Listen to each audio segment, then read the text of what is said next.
Don't settle for fakes. My duel-taining is the real deal. Hey everyone, it's mekklord. Today I wanted to quickly showcase the World Legacy Spellbook combo. It's a deck that you've probably seen pop up in the Casey Cup. I think at time of recording this video there's like at least 2 lists in the top 100 that use this combo, basically, this basic core engine. So I know World Legacy is a beloved archetype for being rather budget. I know spellbooks have a lot of fans, so I'm just gonna quickly run through the motions of how this deck works, starting with the way the deck is built. So there's the spellbook engine. We have 2 Silent Magician of Prophecies, 2 Spellbook of Secrets, 1 Spellbook of Fate, 1 Spellbook of the Master, and 1 Spellbook of Knowledge. This is a pretty hefty engine, but it also ensures that we're pretty much always opening like one of these 2 starters that are really important and search one another. Actually, let me do the math real quick. So we have a 20 card list, starting ahead of 4. The chances of opening 1 in 4 starters is like 62%, so not actually the greatest, but still pretty decent, especially considering this nets you a significant like amount of card advantage, with Prophecy being able to search Secrets, Secrets searching Masters, Masters searching the Knowledge, and just drawing a bunch of cards from there. There's also the possibility that you already open the other piece that you need. Maybe you opened Knowledge, maybe you open Master already, so you can get Fate. Maybe you open Fate, so with the Master you can get Knowledge. It's a very like flexible engine that does seem like it takes a lot of your deck building capabilities, but it actually doesn't do all that much. So it's a pretty good engine. So that's the spellbook part of the deck. Then we have the World Legacy pack with 3 Guard Dragons, 3 World Legacy World Chalice, the most important cards, 3 Lee the World Chalice Fairy, also a pretty good card, and a Chosen by the World Chalice. Realistically, this could be like any of the World Chalice normie monsters. Actually, this could be Beckon, this could be Crowned. Crown probably deserves some consideration for being a spellcaster monster that you will be able to send with this from field, but I don't know any scenarios in which you'd get it. Or to use with Fate, because Fate does require a face-up spellcaster to be able to use. But yeah, that's the spellbook, I mean the World Legacy / World Chalice part of the deck. We also have a World Legacy Succession that sometimes help with less good hands, breakier hands, shall we say, because it's basically a Monster Reborn, but we can't play Monster Reborn because we have Spellbook Advantage. For consideration, there's also World Legacy's Heart, which I think is like, can be considered decent follow-up if you want to recycle, like say your Ningisu gets dealt with and you want to recycle it. I guess it's decent. Not the greatest though, not part of this combo. Speaking of, we have the extra deck with 2 Imducks. We're going to go through both of your Imducks through the course of the combo. Ib, the World Chalice Priestess, which is part of your end board. It is a spellcaster that we're going to leverage in order to use Spellbook Fate. Security Dragon, which is part of your combo. You play this instead of Auram because of its downward pointing arrow. I think it's the most generic link to having a game like Courtalker requires 2 effect monsters, so sometimes there are scenarios in which it could become an issue. Security Dragons, no such thing, no such restriction. We have Ningisu, the World Chalice Warrior, which is also going to be part of our end boards. Basically, the way the combo works is you're always going to draw 2 with its effect, which is pretty good. We have Nightmare Unicorn, which is also like a second, I guess a plan B in case things don't go your way or are going second. And Rasterliger and Firewall Dragon are both game enders in their own right. Firewall Dragon can be part of like plan B setups if you manage to set up Firewall Dragon and Imduck pointing to it, which I guess it takes a lot of resources, doesn't draw any card advantage, but sometimes you just gotta do what you gotta do. And what else to talk about? Oh yeah, the Forbidden Lances basically flip spots. I've put Forbidden Lances because like they're decent if you're going second expecting a lot of disruption, but you can play Entrap in this spot, you can play Diddy Crow, you can play Skullmeister. I think Skullmeister is probably better than Diddy Crow in some matchups, specifically Phantom Knives, because you can't Diddy Crow after they activate the skill and send Ancient Cloak or Silent Boot to grave. But you can Skullmeister the effect of Ancient Cloak or Silent Boot, so that's kind of fun. You could also, like, I guess, cut one of the babies, World Chalice Grad Dragon, in order to accommodate for a third tech card. I guess that's decent because World Legacy World Chalice will search through your deck for this guy anyway.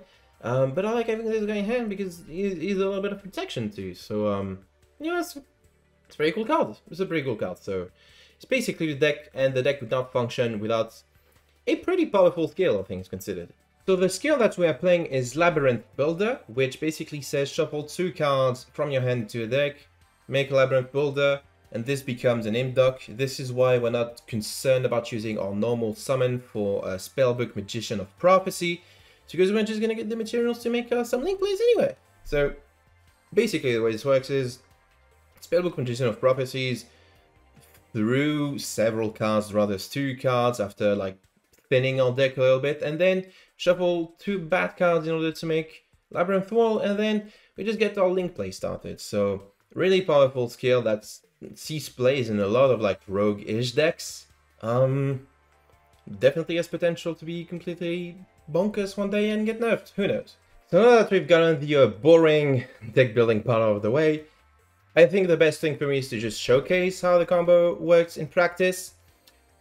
Unfortunately, Duel Links does not have a sandbox mode that would, you know, allow you to like choose to go first and practice against an opponent.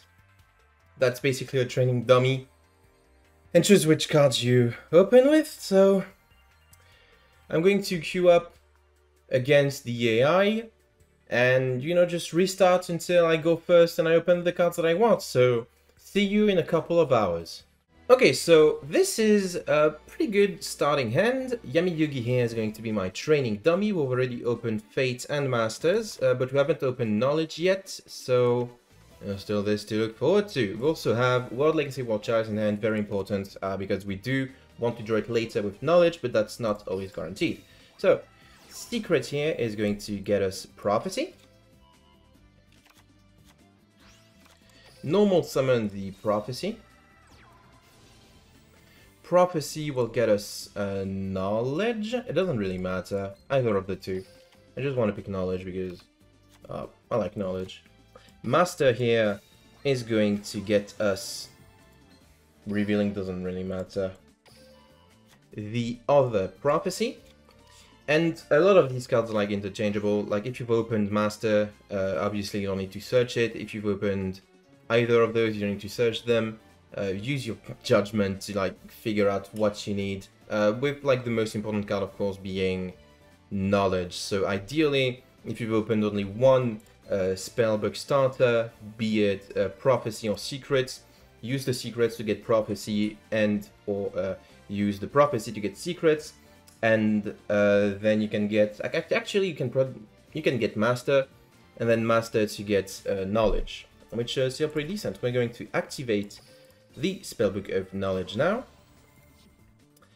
Sending from field, very important, because we are going to send this one back with the skill. We drew 2 cards, including 1 World Chalice. That's pretty cool. That means we can shuffle 1 back. Priority targets to shuffle back include Silent Magician of Prophecy and pretty much anything extra. We're keeping the Fates, because that's going to be part of our end board. We're going to shuffle back the... actually, this one is glossy. Actually, they're both glossy. That doesn't matter. I'm going to shuffle back this one. I'm going to keep the one that I started with, for no particular reason. So we have a Labyrinth Wall now. We're going to link it off into... what's this guy called? Imduck. Then we're going to Tribute Summon the World Legacy World Chalice. Very important that we do this once we have another World Chalice card in hand. In this case, it's going to be a World Chalice Fairy.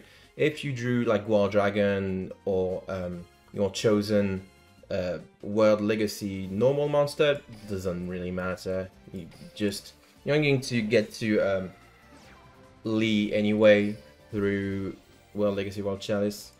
I'm just gonna skip ahead. I'm just gonna get World Chalice because we are going to use it as part of our end board later.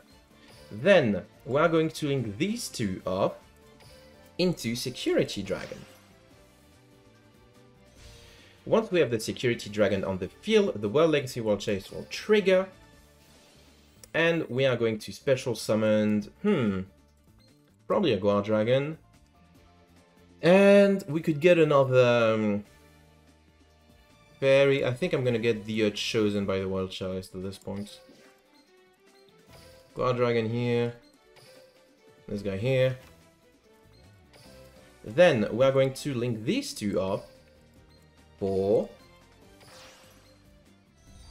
Ib. It's very important that you get two monsters with different types and attributes because these are the materials required for Ib. So if your combo doesn't work, it's probably the step that you messed up. At this point, we are going to activate the World Chalice Guard Dragon Engrave. In order to summon back, we can get back Labyrinth Wall or the World Chalice Naomi that we have engraved. I'm going to bring back the World Chalice Naomi. We're going to link it up into a second Imduck.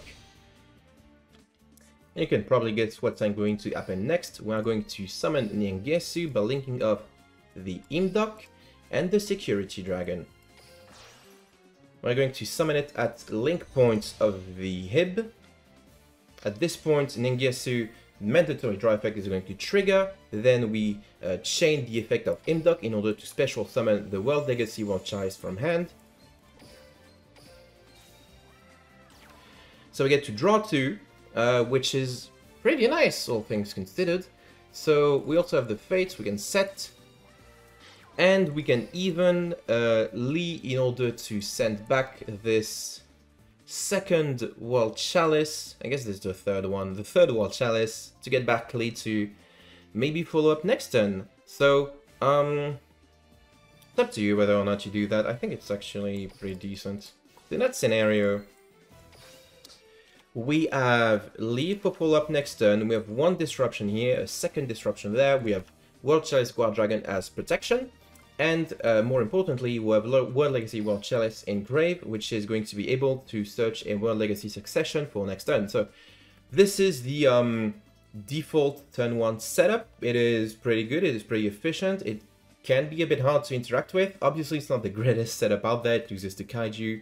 I think it loses the Darkhold too, like you're just left with the Ib. But there's enough like flexibility to it that you're not left without any plays for next turn either. So that's it, that's the combo. It took me like 7 takes to get this one. Alright, and that was pretty much the deck. Hope you enjoyed this video. If you'd like me to do more videos where I explain combos, intricate combos, or the way some very specific interactions works, please let me know. As for my opinion on this deck, I think it's decent, a decent rogue-ish kind of deck. I wouldn't worry about it getting nerfed or banned soon, except maybe for the skill, which is like pretty easy to abuse, all things considered. Like, I can definitely think of a scenario in the future and with this skill is a problem and they have to change it, and this impacts a lot of like over decks that, you know, rely on it. So when this happens, this sucks, but in the meantime, it's a pretty good budget-ish option that you can play to Count Blighter and have fun. And I hope that you do have fun. Hope you have a good day. Let me know what you thought of this video in the comments. Make sure to subscribe, and I'll see you guys and gals and non-binary pals next time.